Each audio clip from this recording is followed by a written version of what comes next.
You know, it would have been a good news that the Nigerian police have successfully apprehended 53 suspects who were actively involved in the attack of the Benue people. That have been a good news. But here is the sour and the bitter taste about this arrest. Looking at the videos you have on my screen over there, right? Good. But why, as Egbetokun, the IG of police, if he does not have preference for some particular people, why has he not, or why didn't he, as we're showing those guys, why didn't they mention their name and state? I mean, just follow me. You arrested people, you did not name and shame them. What we are seeing are just their faces, and mostly they are all facing the earth, like facing down. That means tomorrow they might even just release them. I might not be able to recognize them because I am supposed to know who they are. I am supposed to know what their names are, state they are from, what ethnic extraction they are from. That is how it is done. When EFCC, when NDLEA, when police arrest people around, maybe they steal cables, when they do this, have we not seen so many arrests done by the police? Right? I mean, I'm going to look for tweets that, so that you know that I know what I'm saying. Look at what we have there. They will twist, they will catch, arrest people, they will post their face, post their names. So from that you can deduce and deduct that, oh, this guy is from Southwest. Oh, this guy is a Yoruba man. Oh, this guy is an Igbo man. Oh, NDLE, see they go.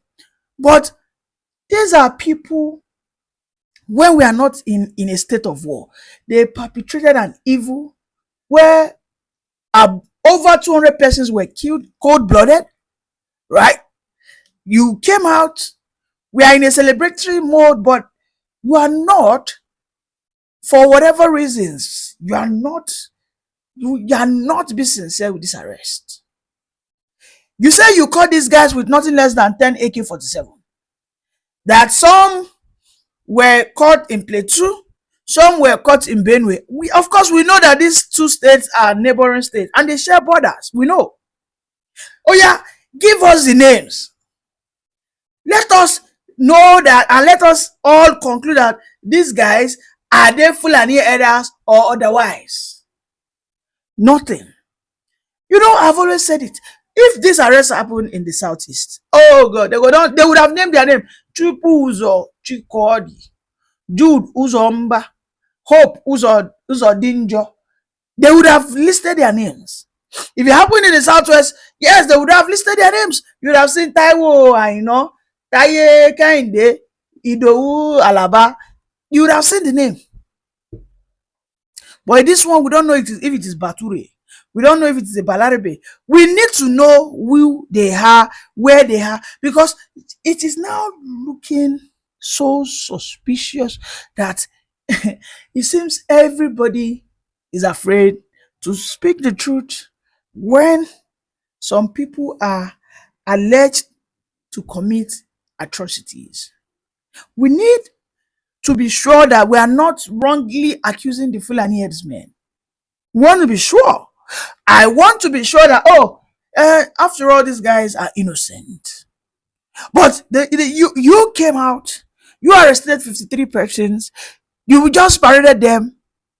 There's no mock shot. Are we not supposed to have the mock shot of these guys that I will have their picture? I can print it out and paste it, post it across my social media handles, post it across my friends. I can do as I like that in case you see this guy in the near future. Just not understand. They didn't give us their profile, the ethnic profiles.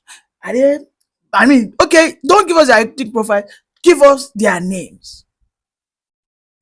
The agenda to always whitewash the evil perpetrated by some people who enjoy undue privileges in the Nigerian system has been exposed. It has been indeed exposed. You know, this is another level of impunity. You arrest some people. Are these people not the real people? Are these people not the actual perpetrators? What is there in dignifying them by not exposing their names? What is there in you protecting their human rights when they have taken nothing less than 200 persons, cold-blooded, unprovoked? I heard there's another video going around. I think one of them, right? This one spoke in Hausa. I'm going to translate it. I'll show you the video in a couple of minutes. He's one of them, but he has not been arrested. He said, we attacked the Yeletawa or Yewata, whatever the name is, that because they seized our cows and cattle. We also went into Nasarawa because they are pushing for ban on open grazing. That we will do more. We will take their land. I will show you the video. But before I do, can you and I, can we reason? Like, why Egbetokun must come out and tell us why he has not, at that 24 hours later, giving us the names of these corporates, these suspects, these people who carried out the Benue and Plateau killings. It is very important we have their names. We need, at this stage, to expose all the evil holding us down. We are at the stage and at the verge that any person, any force, anything that is strangulating us as a country must be exposed. And this is why I am worried that, why is Tinubu still trying to be politically correct? Why is he trying to be politically correct? Some hours ago, nothing less than 20 soldiers were killed by Bello Turuji in Zamfara state.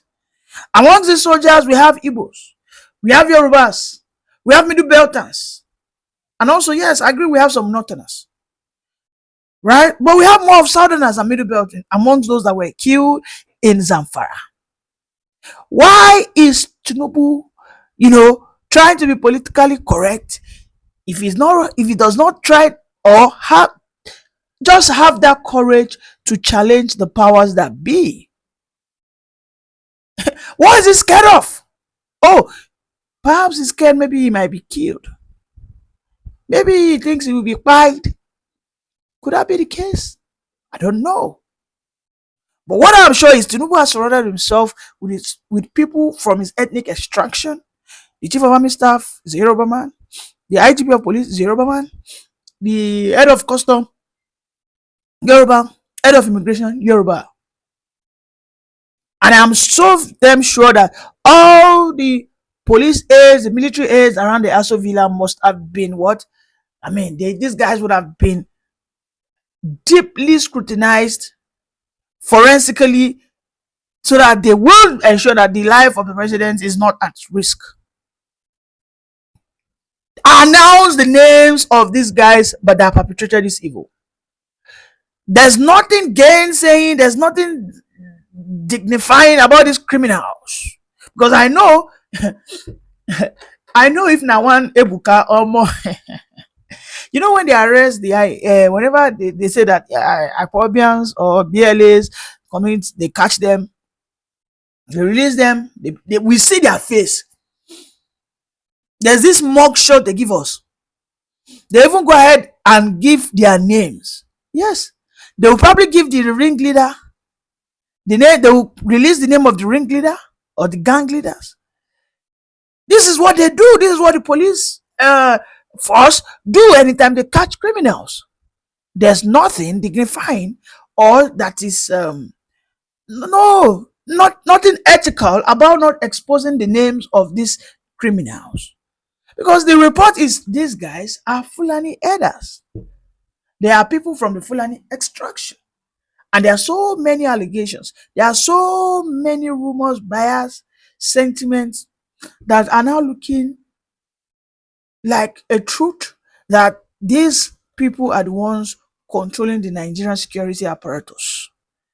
The Fulani. Like, they will do things and nothing, there won't be any form of consequences.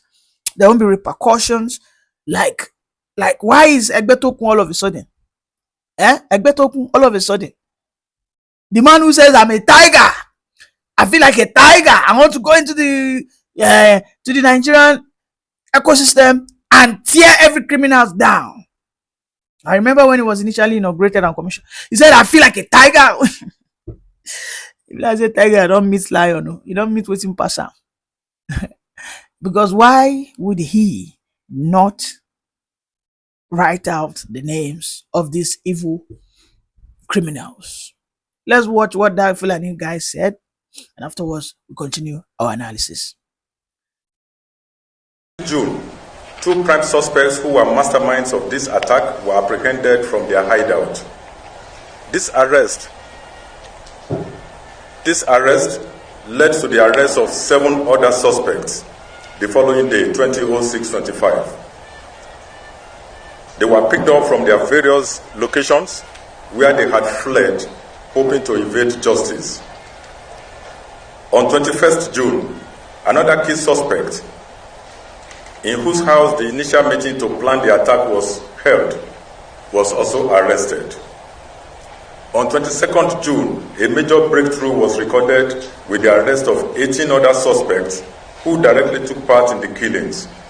Similarly, on 22nd of June 2025, a heartbreaking incident occurred in Mangu, Plateau State, where a bus conveying passengers from Zaria was stopped and attacked by a mob. Tragically, 9 of the passengers were murdered and 3 sustained injuries before our teams could intervene and rescue the remaining 22 suspects, 22 victims. So far, 22 suspects have also been arrested in connection with this gruesome act of mob violence. They too will face the full wrath of the law in court. Hello. Tibi wallahi in ba ku daina ba za mu ci ubanku ba, ya kamata ba ku duba abin da yake akwai. Wai kuna ce za ku kore mu a jihar Benue. Ƙarya ne. Wallahi in ba ku daina ba, wallahi za ku ƙare kanku. Na gaya maku kenan. Ba wai za ku ce za ku kore mu a jihar Benue. Benue din na uba waye ne, naku ne. Ku ɗan Najeriya, mu ɗan Najeriya ne, ba ku isa ba. Wallahi in ku yi wasa daga Kadarko abinda ya kai Balanti Daudu, abinda ya kai Utese, ƙetare waya, za mu yi condemn naku in ba ku bari tsokane mu ba. Yanzu kan mage ya waye. Tibi, bari in gaya maku, agoi zai maku bidiyo caca, ku bari fa. In ba ku bari ba ma rabin ku zai ƙare. Ba dai ga munan ga ku kuna ce za ku kore mu a jihar Benue, wallahi ƙaryanku. Ko ku bari ko kuma ku mutu. Yanzu kam mun haɗa ƙafa wando da ku. In kun daina kun zama shegu. Muna nan muna dakonku, ranan da kuka ƙare kuka taɓa mana shanu ko mutum. To ranan Kadarko condemn, Balanti Daudu condemn, Utese condemn, Ketare Waya condemn, sai mun haye da ku. Bayan mun haye da ku, za mu ƙare mu haye Benue nan. Za mu shirye bin Makodi, ko ku bari ko kar ku bari. Yanzu mun riga mun shirya. Wallahi ko ku bari ko kar ku bari. Bari in gaya maku. Ba wai za a taɓa ku kaɗan. Tinubu ya tashi ya zo ya yi maku gaisuwa. Wani rana ragaran na ya zo ya yi maku gaisuwa yana dariya. To ranar da mun ƙara kun kashe mana shanu ko mutum ran nan, za mu kashe ku sai Tinubu ya yi kuka da idon shi. Otom, wallahi ka mai da hankali, kai ne ka ɓata ƙasar nan. Amma gwamnati na yanzu nan, ina ji labari ana ce yana da ƙoƙari. Yana haɗa kan kawunan Fulani da Tibi, amma Tom kai ne ka kashe ƙasar nan. Kuna cewa kuna yi target a hanya, in kun ga goya mota ku kashe. To mu ma muna da hankalin kanmu, kuma muna ga motoshinku da suna wuce wanda an rubuta masu Benue, kuma boss wannan mu ma za mu dinga target nasu, kakkashe su mu ƙone su. Amma mu muna yi zaɓi in mun ga ba yaren Tibi ba za. All good? Thank you. Thank you very much. Yeah? Okay, sir. Thank you. Just go. Just yesterday, just on Sunday, I came back from the US. And my younger brother told me that the agency wants to see me. And I saw him yesterday on my way to Abuja. He said to me that the land, the company land, Nest Food Limited, the land they own for over 10 years, probably over 15 years, belonging to them, that some people just jumped into it and said they're the owner, that they have got injunction, and that they're about to start demolition it. I said, okay, we'll go to court. That they won't demolish it without having proper documentation and everything. But yesterday evening, he called me, said they've removed the roof. They brought 3 tractors, 2,000, demolition everywhere as fast as they can. And I said, no, I'll leave Abuja this morning. Let me go there personally. He said all effort for them to enter there, they will refuse to even enter. And they've chased out the people who are living there. So there's nothing they can do. That's how I came from Abuja with first flight this morning from Abuja. Drove to this place, asked the people, who authorized it to demolish? They said I've got injunction that the owner gave them. I said, who is the owner? They said they don't know the owner. They just gave them this. I said, who is the owner? They said they don't know the owner. Can I see the court injunction and see who the owner is, the person who is now claiming is sued? They gave me the court injunction. The court injunction especially said unknown person. How can you sue an unknown person? I said the land belongs to you. A land with property. And within yesterday and today, it's demolishing property. Look at it. They've removed the roof, they removed the thing. Okay, give me your proper documentation, demolition orders, because even if you want to demolish the house, you go to the state, they give you order to demolish, give you appropriate documentation, bring safety people and them, so that we know we're doing what is now. It's only while I'm here now that some people came and said they have safety order. What kind of country is this? How do you descend to this level of rascality? How can you show a non person? Enter somebody's land and everything. I've been here for 4 hours. I've not seen one person who comes and says, I'm the owner. 3 people or 2 or 3 people have appeared. Are you the owner? No, I'm not. But I'm acting on behalf. I said, so who is the owner? No name. They've not called the name. I said, but you know my name. I'm Peter Obi. I want to know the next person so I can even approach him and say, please, this land belongs to a company that my brother is the majority shareholder. The country can't go on like this. We're looking for foreign investors. We're looking for investors. But look at how local investors are being treated. Is that how a country can thrive? This level of lawlessness, this level of rascality. Thank you, sir. Thank you, sir.